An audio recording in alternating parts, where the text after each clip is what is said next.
As Jamie noted, we're now at our second major panel session on Social Security, Medicare, and the budget.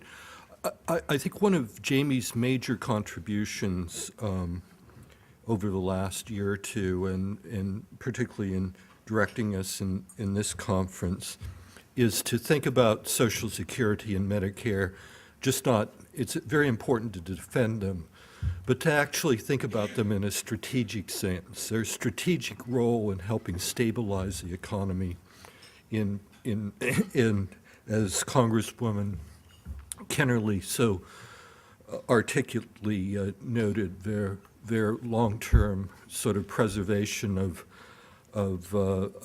dignity for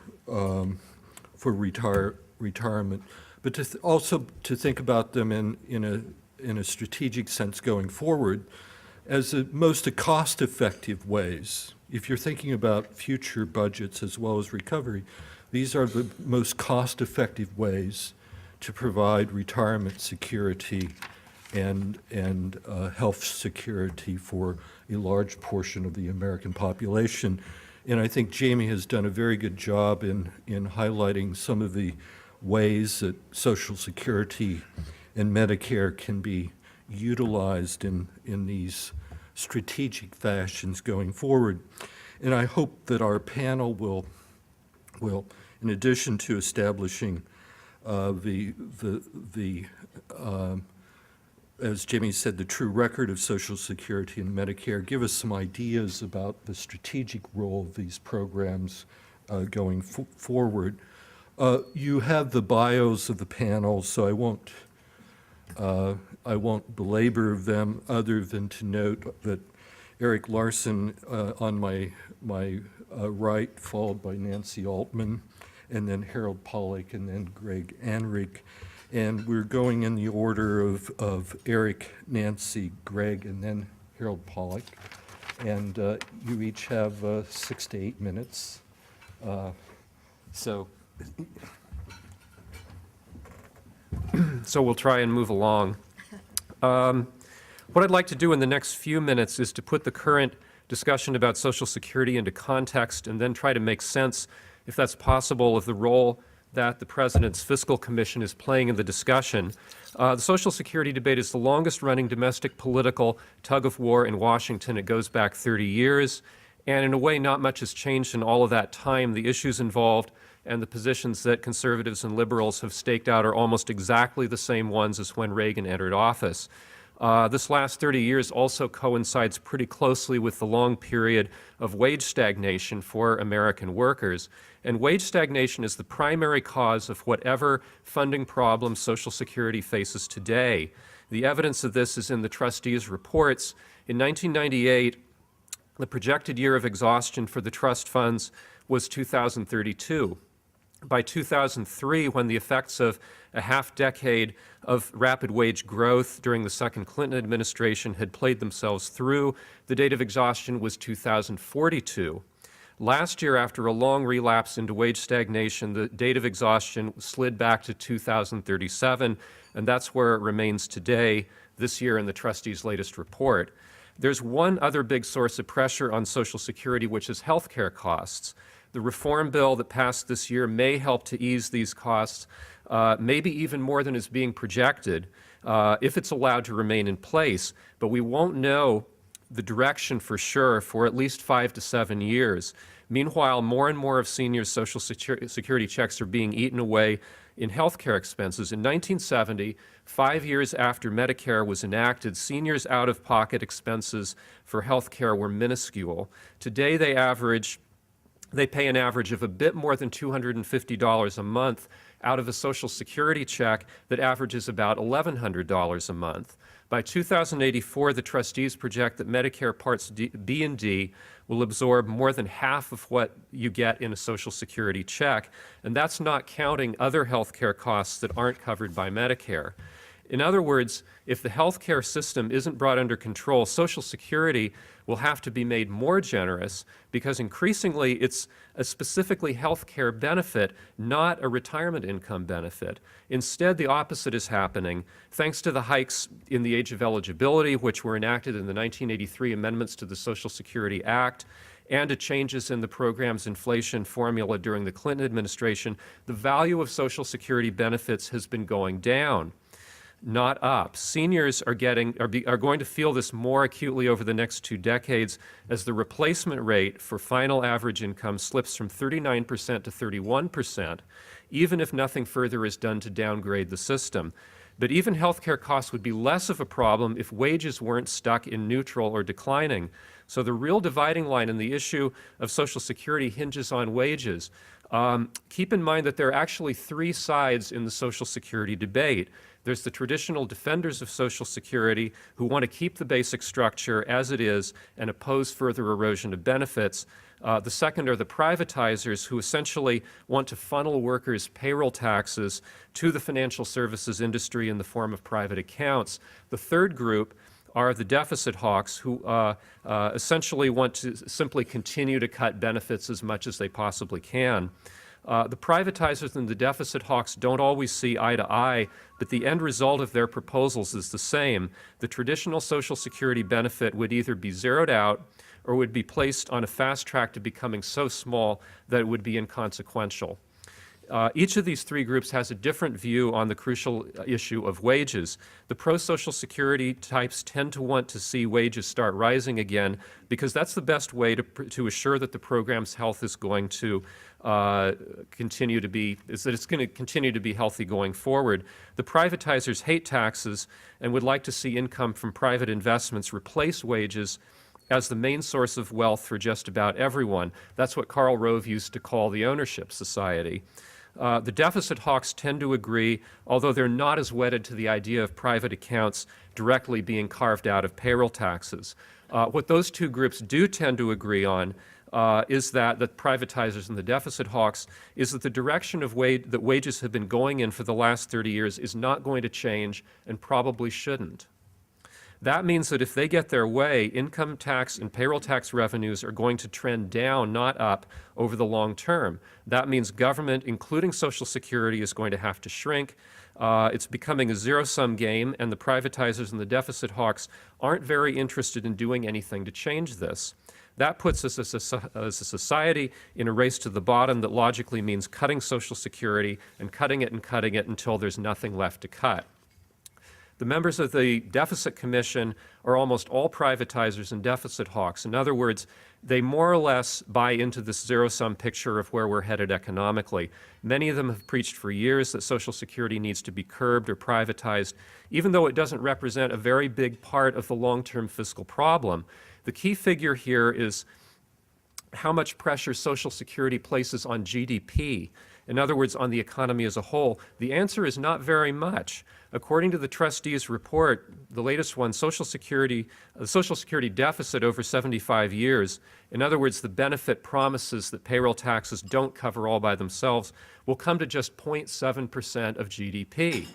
According to the Center for Budget and Policy Priorities, that's about the same share as the cost of extending the Bush tax cuts for the top 2% of taxpayers.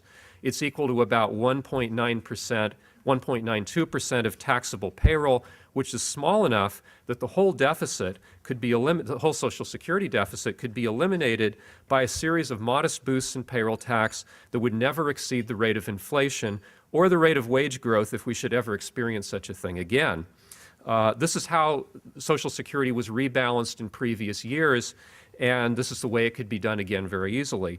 But again, that's off the table with the Deficit Commission. Another interesting comparison is between the size of the Social Security deficit and the magnitude of federal tax expenditures. Deficit hawks like to caricature Social Security and Medicare as entitlements because they're automatic payments that are determined by a formula and not by Congress each year. But tax expenditures, like the home mortgage interest deduction, industry-specific write-offs, and deductions for 401ks and other tax-deferred savings plans, are actually entitlements too. They're determined by a formula, and lawmakers don't review them year to year. They're calculated to total $5 trillion over the next 5 years. The Social Security shortfall is projected to total $5.4 trillion over the next 75 years. But the Deficit Commission isn't likely to touch tax expenditures because they reward wealth building rather than wage earning. The Commission seems to have agreed not to even discuss the Bush tax cuts. Reportedly, several members are actually pushing the Commission to recommend more cuts in taxes, corporate and capital gains taxes. That means any real deficit reduction they recommend will come from spending cuts, not tax hikes, even though some members of the Commission, including Alan Simpson and Erskine Bowles, advertised it as an attempt to achieve a compromise between revenue raisers and spending cuts. Now, partly this is politics.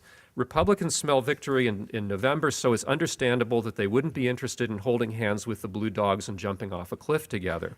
The president, meanwhile, has been careful about saying anything that would suggest he's undercutting the good work of his commission, and that makes it hard for his administration to exercise any influence on it at all. It's a kind of a self-imposed gag rule that we have.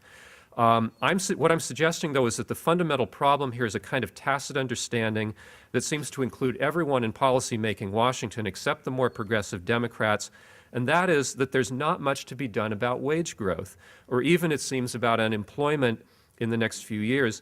This threatens to become a kind of self-fulfilling prophecy in which many people will find themselves permanently cast aside by the workforce. The quality of most American jobs continues to decline, wages continue to stagnate, and payroll tax receipts dwindle. And if that continues, one of these days we may find ourselves with a real Social Security crisis, because just like you can't solve Medicare's problems separately from those of the larger healthcare system, you can't solve Social Security's problems without creating jobs for American workers.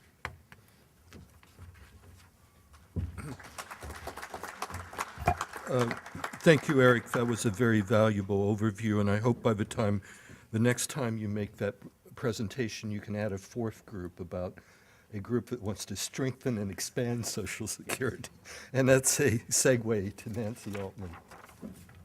Quoting Willie Sutton, who, when asked why he robbed banks, replied, "Because that's where the money is."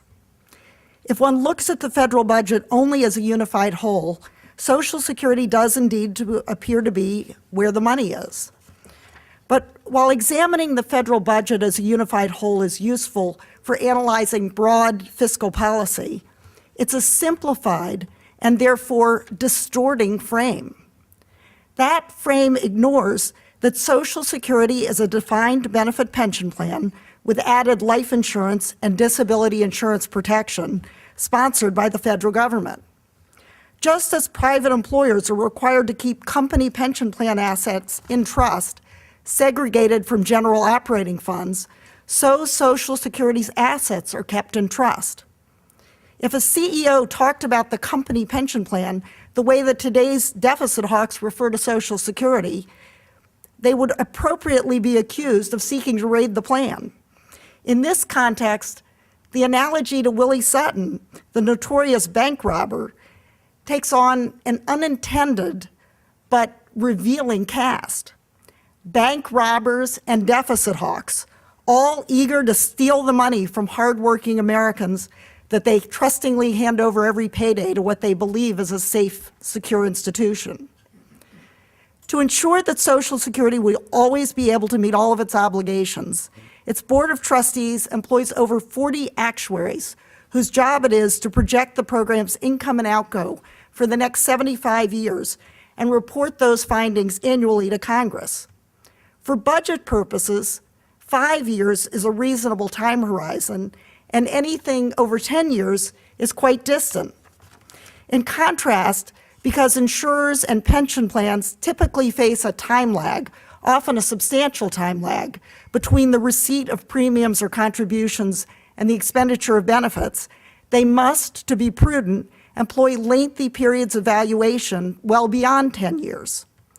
Such close monitoring of Social Security over such a long time horizon, 75 years, should provide Americans and the government with a sense of confidence about the future of the program. Instead, the annual trustees report to Congress has been turned on its head created hysterical cries of bankruptcy every time a distant shortfall is projected. Parenthetically, an unsurprising event given the very long valuation period. Despite the claims of crisis, the latest trustees report, released just this August 5th, show quite the opposite. It reveals that in 2009, Social Security ran a surplus of $122 billion and had accumulated a reserve of $2.54 trillion, which will grow to $4.2 trillion by the end of 2024. For the entire 75-year valuation period, Social Security faces a shortfall, but it is just, as Eric just said, 0.6, 0.7% of gross domestic product, about the same as extending the Bush tax cuts for the top 2% of the income scale.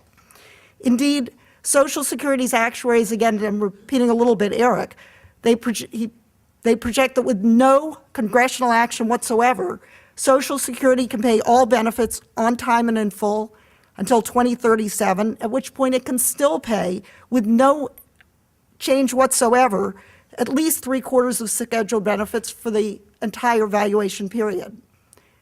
Notwithstanding the facts, most younger workers lack confidence that they will see a penny from Social Security in the future. In order to reassure beneficiaries, contributors, and their families, Congress should eliminate Social Security's projected deficits sooner rather than later. However, given the uncertainty of projecting out 3/4 of a century, only changes to Social Security, I believe, that are good policy in and of themselves, but have the felicitous byproduct of bringing in additional revenue, should be enacted. A number of such proposals exist. Cutting benefits is not one of them. Social Security's benefits are modest, averaging, as Congresswoman Kennelly said, around $14,000 for retirees, less than $13,000 a year for all beneficiaries. Despite their modest size, they are vitally important to almost all who receive them. 2/3 of the elderly receive half or more of their income from Social Security. About 6.5 million children, nearly 9% of the nation's children, receive Social Security themselves or live in households supported by another Social Security beneficiary. About 8 million disabled workers receive benefits, without which more than half would have incomes below the poverty line. It lifts 19 million Americans out of poverty each and every year. Moreover, Social Security's modest benefits are already being cut under current law. And this was mentioned, the legislation in 1983 that increases the statutory retirement age from 65 to 67 is a direct 13% across-the-board cut in monthly benefits. Cutting benefits further would expose millions of vulnerable people to needless economic hardship. Nor is scaling back or eliminating benefits for higher-income workers good policy. Not only would cutting benefits for the better off erode support for the program, those benefits are an important part of retirement income to everyone but the wealthiest among us. And Social Security's structure makes it difficult, if not impossible, to cut their benefits without also cutting the benefits of those with more modest means. If we wanted to get at the wealthiest among us, their benefits, together with the rest of their incomes, should simply be taxed at a higher marginal income tax rate. In the question and answer period, I'm happy to discuss proposals which not only restore Social Security to long-range balance, but are good policy in and of themselves. But let me conclude here with a general point. Although even Democrats seem reluctant to say it these days, there are certain activities that the federal government does better than the private sector. Social Security is better than any private pension arrangement that can be devised. Among other things, it's fully portable, includes virtually all workers, including temporary workers, part-time workers, and other hard-to-cover workers.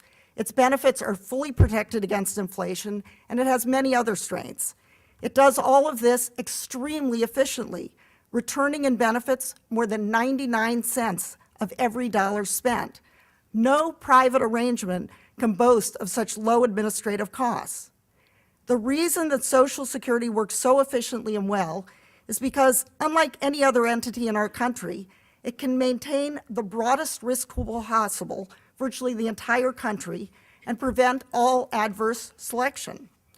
Similarly, the reason that Medicare is able to provide health insurance to the most expensive parts of the population, seniors and people with disabilities, at lower administrative costs than private sector insurance, is for the same reason. The most cost-effective, efficient, fair, and secure way to provide retirement income for our citizens is to expand Social Security. The same is true for health insurance. We should lower the Medicare age. Instead of talking about cuts, our policymakers should be discussing those options. Thank you.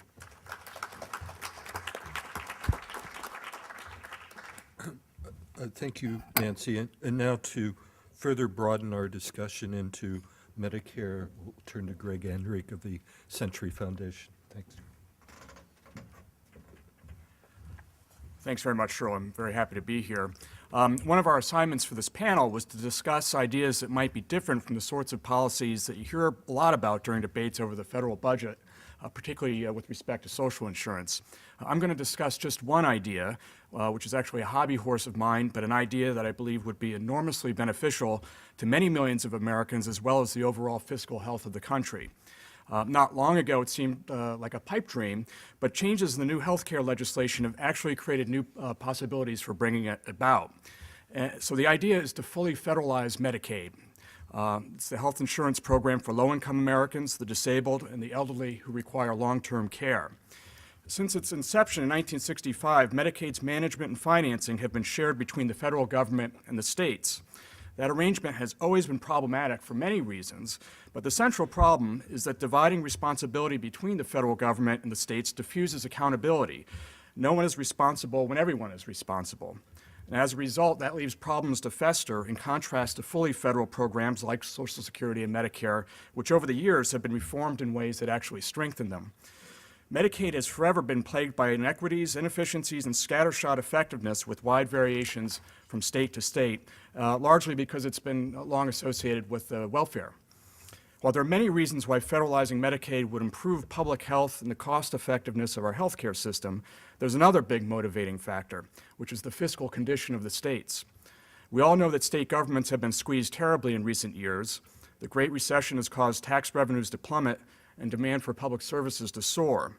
States are legally bound to maintain balanced operating budgets, which has forced them to make painful cuts to education and other basic services year after year after year. But forecasts show that even after strong economic growth resumes, whenever that might be, states will continue to face a chronic budget squeeze. Projections by the Government Accountability Office show that each and every year, on average, states will have to either cut spending or increase taxes 12.3% indefinitely into the future. And the number one reason for that is soaring Medicaid costs, which are rising much more rapidly than inflation as they are for the federal government as they are for the private sector as well. But the problem is with states having balanced budget requirements, that leads to this ongoing and chronic squeeze. And the costs of Medicaid are rising for many of the same reasons driving healthcare inflation generally. And then on top of that, you've had enrollments increase. The New York Times reported today, for example, the past few years have showed a big spike in Medicaid enrollment due to the recession. And that's going to continue going forward due to the healthcare legislation. If a greater share of Medicaid's costs could be shifted from the states to the federal government, that would liberate states from having to constantly cut back on spending for schools, public universities, law enforcement, and many social services. The good news is that the new health care legislation takes some steps in the direction of federalizing Medicaid. It has also set in motion a political dynamic that could help to accelerate that process in the years ahead. Under the health care bill, Medicaid is the single most important vehicle for extending health care coverage to more people. The goal is to expand the program's enrollment from today's 60 million a year to about 84 million by 2019. That would mean that about 30% more Americans would be in Medicaid compared to Medicare. The main way that Medicaid would be expanded is by mandating states to extend eligibility to all non-elderly Americans up to 133% of the poverty line.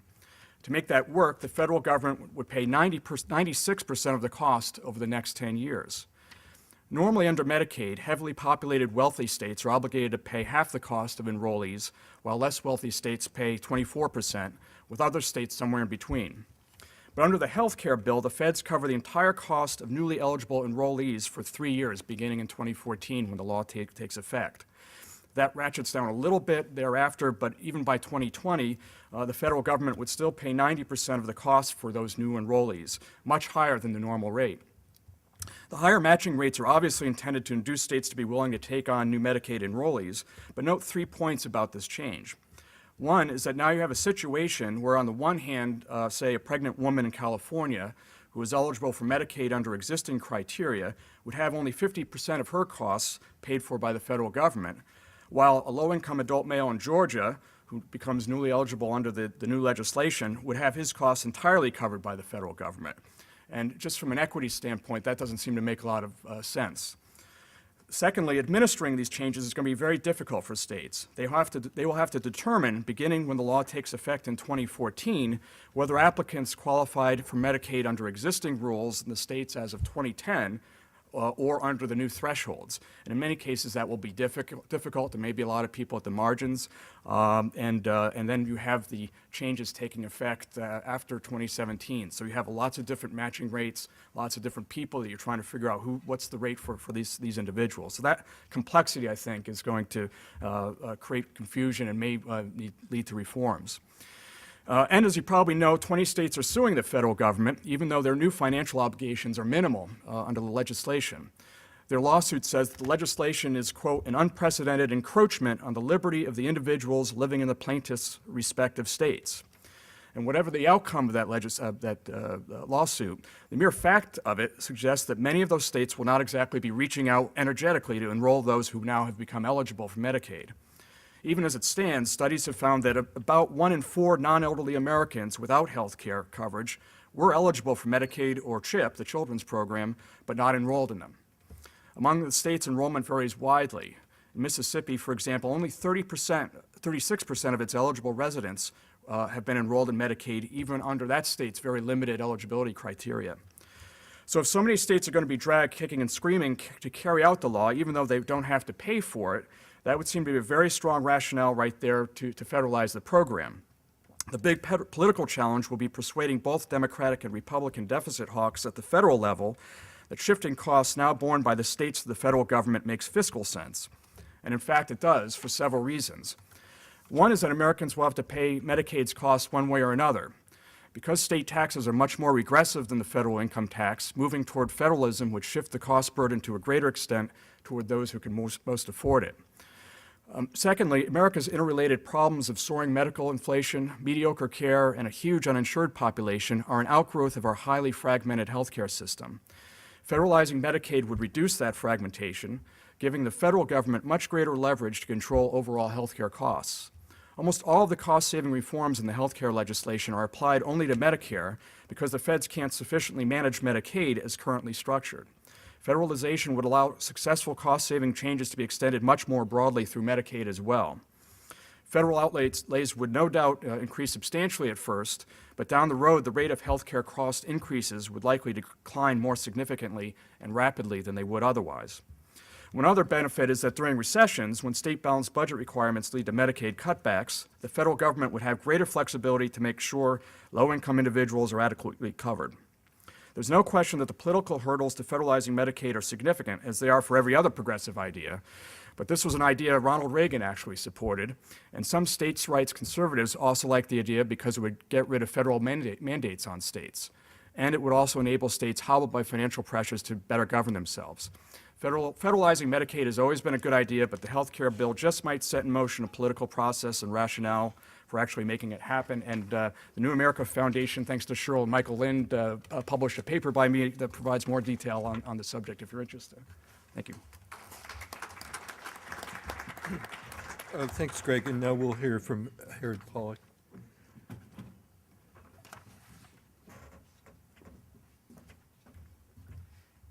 Pardon the laptop, it's my just-in-time verbal inventory system. The perils of going last is that I was frantically providing you a truly up-to-date draft based on what was said.